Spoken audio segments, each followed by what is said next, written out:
Bonsoir. Donc, je me présente, Caroline Adua, je suis chef de projet depuis 8 ans dans les énergies renouvelables et spécialisée donc, dans le photovoltaïque. Donc, mon métier consiste à développer donc, des projets de photovoltaïque en l'occurrence.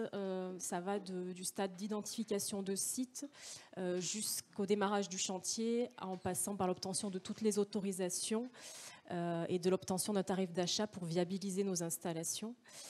Et ce soir, donc, vous présentez ce projet. Donc, c'est un exercice un petit peu nouveau pour moi. On présente en général des projets devant des élus, des propriétaires et des administrations, évidemment. Donc, voilà. Donc, ce soir, je vais vous présenter rapidement la société Neoen, donc en quelques mots, et ensuite, on parlera du projet qui nous intéresse ce soir, donc le projet d'ombrière photovoltaïque de Corba. Et on finira donc par la partie sur l'investissement participatif. Donc Neoen, comme le disait Louise tout à l'heure, on est le premier producteur indépendant d'énergie renouvelable. On est présent en France et également à l'international sur 4 continents. Notre métier, notre mission, c'est vraiment de développer des projets de grande envergure sur donc des parcs au sol, sur des ombrières de parking et l'éolien terrestre. L'objectif étant pour nous de produire une électricité proposant un coût le plus bas possible. Donc c'est ce qui permet aujourd'hui aux projets photovoltaïques de se développer, notamment en France. C'est la baisse des coûts de l'électricité venant de ces projets-là. Donc en quelques chiffres, on a 2 gigawatts aujourd'hui en construction et installés. Donc 2 gigawatts, c'est 2000 mégawatts. Pour le comparer au projet de Corba, donc Corba, c'est 16 mégawatts, donc soit environ 1% de nos parcs en exploitation. Le projet de Corba, c'est peut-être 1% par rapport aux 2000 mégawatts, mais c'est un gros projet quand même en France. C'est l'un des premiers projets si on compare aux projets installés sur des parkings notamment. On a 7 millions d'euros donc, de chiffre d'affaires projetés cette année et plus de 2 milliards investis depuis notre création dans nos projets. Et comme je vous le disais, on est présent sur 4 continents. Donc le siège est en France, on a donc le siège à Paris et on a 2 antennes, une à Aix-en-Provence et une autre à Bordeaux, et 150 collaborateurs donc répartis sur les 4 continents. Donc notre métier, on est présent sur toute la durée de vie du projet. On a vraiment vocation à rester actionnaire donc, de nos actifs jusqu'à la fin d'exploitation de nos centrales. Donc, comme je vous le disais, on développe nos propres projets, on les finance, on s'occupe de la maîtrise d'ouvrage, donc on s'appuie sur des constructeurs pour du clé en main sur la phase chantier, et ensuite on les exploite sur donc toute la durée de vie d'une centrale, en s'occupant évidemment donc de la supervision et de la maintenance de nos centrales avec des équipes dédiées en interne. Donc voilà, je vais vous présenter quelques références de projets en France. Donc voilà, on voit sur la carte les projets qui sont en construction et en service. Donc les petits points bleus, ce sont les projets éoliens, donc plus sur la moitié nord de la France. Et évidemment le solaire sur la moitié sud. Et donc au milieu, le projet de Corba. Donc on en a peu dans la région. Et on a vocation à développer des projets solaires sur tout le territoire aujourd'hui. Si on est sur des grandes surfaces, on arrive à rentabiliser des projets également sur la moitié nord. Donc on se développe petit à petit aussi sur cette partie-là. Donc, une de nos belles références, c'est le projet de Cestas. Vous en avez peut-être entendu parler, c'est la première centrale photovoltaïque européenne. On est sur 250 hectares, donc des terrains, il s'agissait donc de bois dévastés par la tempête Klaus, avec une puissance totale de 300 mégawatts. Et elle a été mise en service en 2015, donc c'est assez récent. Ensuite, la centrale solaire de Cap Découverte dans le Tarn. On est sur 5 parcs, donc 5 emprises clôturées, pour une puissance totale de 30 MW crête. Donc on se situe sur une ancienne mine de charbon, donc des terrains qui étaient pollués et qu'on a revalorisés avec du solaire. Donc on en vient au projet de Corba qui nous rassemble ce soir. Donc, je vais vous présenter les aspects techniques, les principales caractéristiques du projet, le stade d'avancement du chantier, et puis donc, on en viendra à la partie financement participatif. Donc la localisation, si vous connaissez Corba, hein, donc on se situe au sud de Lyon. On est dans la zone industrielle de Corba. Le projet se situe à cheval sur 2 communes, donc Corba et Saint-Priest. On est sur un parking de stockage de véhicules neufs et d'occasion qui appartient au groupe GCA, donc le groupe Charles-André, dont le siège est à Montélimar. Donc voilà, là on a une vue aérienne. Donc le projet de Corba, là je vous parle du projet dans sa globalité, sachant qu'il y a 2 tranches, la tranche de Corba 1 et la tranche de Corba 3.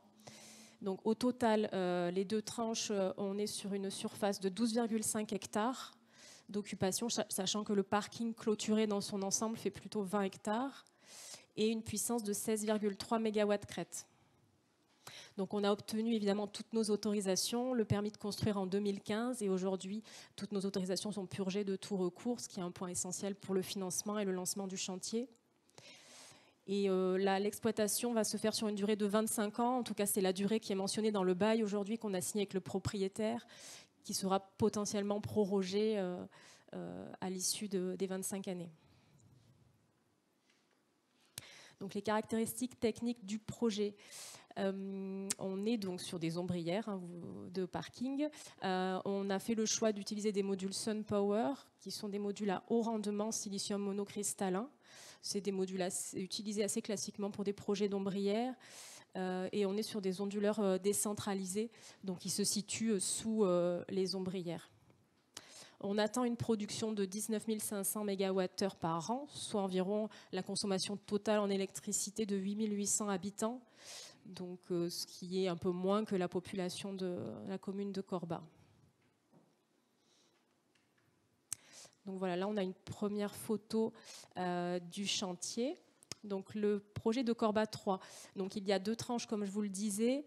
On a commencé par le projet de Corba 3, puisque cette tranche qui a été lauréate en premier dans le cadre des appels d'offres de la Commission de régulation de l'énergie.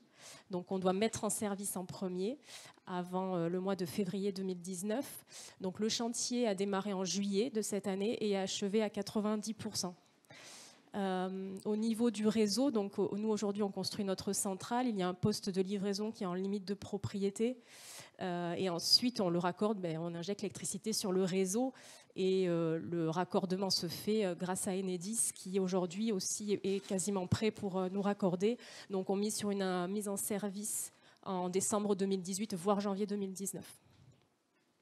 Et donc Corba 1, donc on a démarré, il y a certaines tranches, certaines phases des travaux se font en parallèle sur les 2 tranches, mais le deuxième chantier démarre avec une mise en service plus tardive, donc en avril-mai 2019. Donc là, quelques photos. Donc on voit les structures ombrières, les fondations qui ont été réalisées. Là, le chantier qui est évidemment sécurisé pour les travailleurs. Donc là, on travaille avec la société Bouygues Énergie Service pour la construction de ce chantier. Donc c'est un contrat de construction clé en main. Et donc il gère toute la partie construction sur les 10 mois de chantier. Et donc là, on voit les modules qui sont posés. Les ombrières sont liaisonnées entre elles. Ce qu'on voit sur l'image là. Voilà, donc pour parler du financement participatif, c'est le sujet qui nous rassemble. Donc je fais un focus sur le projet de Corba 1, puisqu'a priori la collecte de Corba 3 est terminée. Donc pour Corba 1, l'investissement global est de 9,9 millions d'euros, avec une collecte de fonds recherchés de 750 000 euros.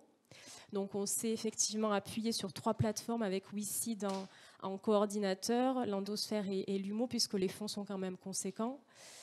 La période de souscription va du 11 octobre 2018 au 26 janvier 2019 et on est sur une durée d'investissement de 48 mois. Donc en fait, on est sur des obligations convertibles et un remboursement du montant investi à l'issue des 4 années à partir de la date d'émission. Le rendement, donc on est sur 6% par an annuel et Neoen, donc est caution solidaire de la société de projet pour le remboursement des obligations. Donc sur le montage juridique, quand on développe des projets, on a donc des sociétés de projet, des entités indépendantes qui portent les droits des projets et le contrat d'achat avec EDF. Et Neoen est évidemment actionnaire à 100% de la société de projet et là elle se porte caution pour le remboursement. Et donc, qui peut investir, donc c'est assez particulier dans notre secteur, c'est limité aux riverains, donc aux habitants et aux personnes qui ont un foyer fiscal dans le département du projet et les départements limitrophes. Donc là, on est sur l'Ain, l'Isère, la Loire, le Rhône et la Saône-et-Loire. Voilà. Donc il y a mes coordonnées. Bon, on va prendre quelques questions, mais sinon je reste tout à l'heure aussi si vous avez des questions plus spécifiques sur le projet.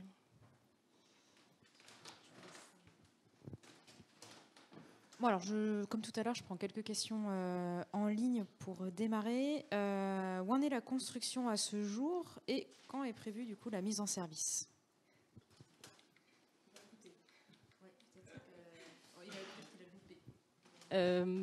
Donc les deux tranches, donc la première tranche Corba 3, même si les chiffres sont dans le désordre, bon c'est comme ça, est achevée à 90% et la mise en service se fera très probablement en décembre 2018. Donc c'est une question de semaines, le chantier est achevé à 90%. Et Corba 1, on a démarré, donc il y a déjà des travaux qui ont été réalisés au mois de juillet, on a mutualisé évidemment quelques lots.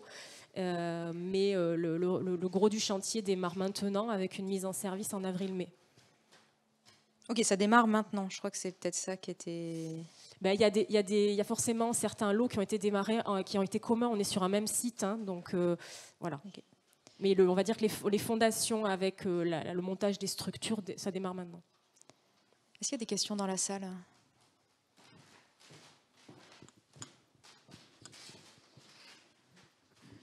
Bonjour. 2 questions si vous en voulez pas. La première, peut-être un peu tabou. Comment se fait-il qu'une structure aussi consolidée que la vôtre fasse recours à du financement participatif ? Bon, c'est une très bonne question. La première raison, en toute transparence, c'est que donc pour construire un tel projet, on a besoin de sécuriser un tarif d'achat. Et donc, on candidate à un appel d'offres où tous les projets solaires en France par catégorie, par famille, donc les ombrières en l'occurrence ici, sont mis en concurrence les uns contre les autres. Et on propose un tarif d'achat le plus compétitif possible. Si on coche la case financement participatif, on a un bonus sur le tarif d'achat. Donc, ça se complexifie de plus en plus aujourd'hui, mais il y a un an, quand on a candidaté pour Corba, il y avait un intérêt réel de le faire. C'était pas dans notre, on va dire, dans nos méthodes et nos pratiques habituelles. Maintenant, c'est aussi une demande aussi des territoires. Donc là, on l'a fait pour le bonus, évidemment, mais on est en train de réfléchir pour d'autres projets, parce que c'est une demande des élus et des riverains d'être partie prenante à ce type de projet-là. Donc ça nous a permis aussi de tester le montage. Et sans monopoliser le micro, mais vous avez abordé une question, enfin, vous avez évoqué quelque chose tout à l'heure qui était que dans la masse de vos projets éoliens ou photovoltaïques, le photovoltaïque se concentrait sur la moitié sud, on peut imaginer les réseaux d'ensoleillement. Corba est un point, le nord du sud et le sud du nord. On est au milieu. Voilà. Donc pourquoi Corba, vous pénalisez votre rentabilité très certainement à un moment donné plutôt que le sud? Non, alors vu la baisse des coûts aujourd'hui de nos composants, on va dire que l'ensoleillement joue, mais ce qui compte le plus, c'est la surface. Donc aujourd'hui, on est quand même sur 12 hectares et demi de parking, ce qui est une très grande surface pour un projet d'ombrière. Comme je dis, on est l'un des premiers en France. Je ne vais pas donner le classement, mais après, on propose un tarif d'achat qui nous permet de viabiliser l'installation. On a été lauréat. Parce qu'à côté de ça, on a pu être compétitif avec le prix de nos composants, les coûts de construction, notre taux de rentabilité qui reste sobre et qui a été acceptable pour nos actionnaires et en même temps pour être lauréat. Donc c'est un ensemble de facteurs. Et je vous dis, aujourd'hui, on développe des projets dans le Nord et il y en a certains lauréats et ils vont être construits aussi. Donc, et puis, il n'y a pas que l'ensoleillement. Il y a le coût du raccordement. Il y a plein d'autres paramètres qui rentrent en compte aussi. Donc, voilà. J'ai une question sur le tarif de rachat, justement, et savoir si, comme les prix de l'électricité montent sur le marché de gros, si à l'horizon de l'investissement, vous ne comptez pas sortir et aller sur le marché plutôt que de rester au tarif d'achat? Aujourd'hui, sur tous nos projets, on a un contrat d'achat ou un contrat de complément de rémunération. Le contexte réglementaire a un peu évolué ces derniers temps, valable sur 20 ans, garantie sur 20 ans. Donc nous, évidemment, on calcule la rentabilité du projet sur 20 ans, mais on a des modèles économiques qui vont bien au-delà, 25 ou 30 ans, ce qui est standard pour le secteur parce qu'on vendra l'électricité effectivement sur le marché. Donc, oui, mais il y a des réflexions en cours, effectivement, pour des projets très compétitifs, d'envisager d'autres schémas. On a signé un contrat de vente directe d'électricité avec Google en Finlande. Ce n'est pas en France, mais on va y venir. Là, vous avez fait le choix, par contre, de faire du clé en main. S'il y a un problème sur l'installation, Bouygues garantit quelque chose? Bien sûr, on a des sur contrats validés par nos banques. Et sur combien d'années, surtout? Alors, vous voulez dire les garanties de performance? Alors, de performance, et surtout s'il y a un panneau qui tombe, peut-être les prix baissent, mais ça coûte quand même un petit bras. Alors, il y a des garanties, il y a des assurances. Nous, on a des garanties, évidemment, de la part du constructeur. On est assuré, lui comme nous, également l'exploitant du parking, parce qu'il y a quand même une activité sous les ombrières avec du stockage de véhicules et pas mal d'allées et venues de véhicules aussi. Donc là, c'est les en fonction de votre question, je ne sais pas après ce qu'il y a derrière. Vous parlez de quels soucis. Après, nous, on a des garanties aussi, nos fournisseurs de modules, sur leur performance sur 25 ans. Donc et tous nos contrats de construction sont validés par des banques qui sont les premiers à regarder la fiabilité de nos modèles.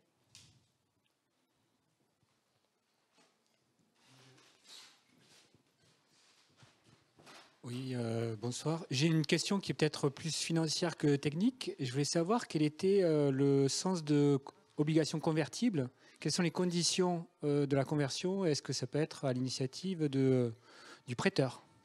Alors là, je ne vais pas être la bonne personne pour répondre concrètement à la question. Je suis désolée, je ne l'ai pas écouté. Donc, je recommence. Je voulais savoir quels étaient...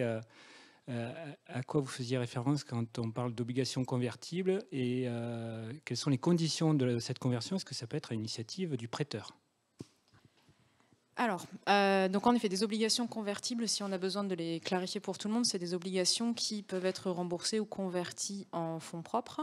Et en effet, je pense qu'il y a des décisions de part et d'autre qui peuvent être prises pour la conversion. Après, ça doit tomber sur un accord commun entre les deux parties, bien sûr, pour qu'il y ait conversion. Et si je ne m'abuse, il y a un représentant de la masse pour l'ensemble des obligataires qui sera probablement consulté. Je ne suis pas du tout une spécialiste des obligations convertibles, donc à prendre avec des pincettes. On avait un spécialiste qui devait être là ce soir et qui malheureusement est bloqué. Voilà. Ouais, on pose la question sur les commentaires, bien sûr, où il y aura donc Jean-Marc Clerc, en fait, qui est responsable du projet, qui ne peut pas être là parmi nous ce soir et qui pourra répondre précisément sur les modalités de conversion des obligations. J'ai deux questions sur les équilibres financiers du projet. Je ne sais pas si vous pouvez répondre. Quel est le deal avec le propriétaire du terrain? Est-ce que vous versez un loyer? Et deuxième question, à quel prix vendez-vous l'électricité? Alors, on a évidemment à la base signé une promesse de bail avec le propriétaire, puis un bail qu'on a signé en avril pour pouvoir lancer le chantier et occuper les lieux. Donc, on a un bail sur 25 ans, c'est ce que je vous disais tout à l'heure. Et un loyer en face, évidemment. Donc, que ce soit le loyer ou le tarif, je pense qu'il n'est pas diffusé sur le site. Ce sont des données plutôt sensibles et compétitives, de compétitivité sur le marché. Donc, voilà, moi, je ne vous les communiquerai pas comme ça, en tout cas, ici. Mais On passe à côté. Merci à tous les gens qui ont suivi en ligne et qui ont posé leurs questions. Et nous, on va continuer les échanges juste à côté.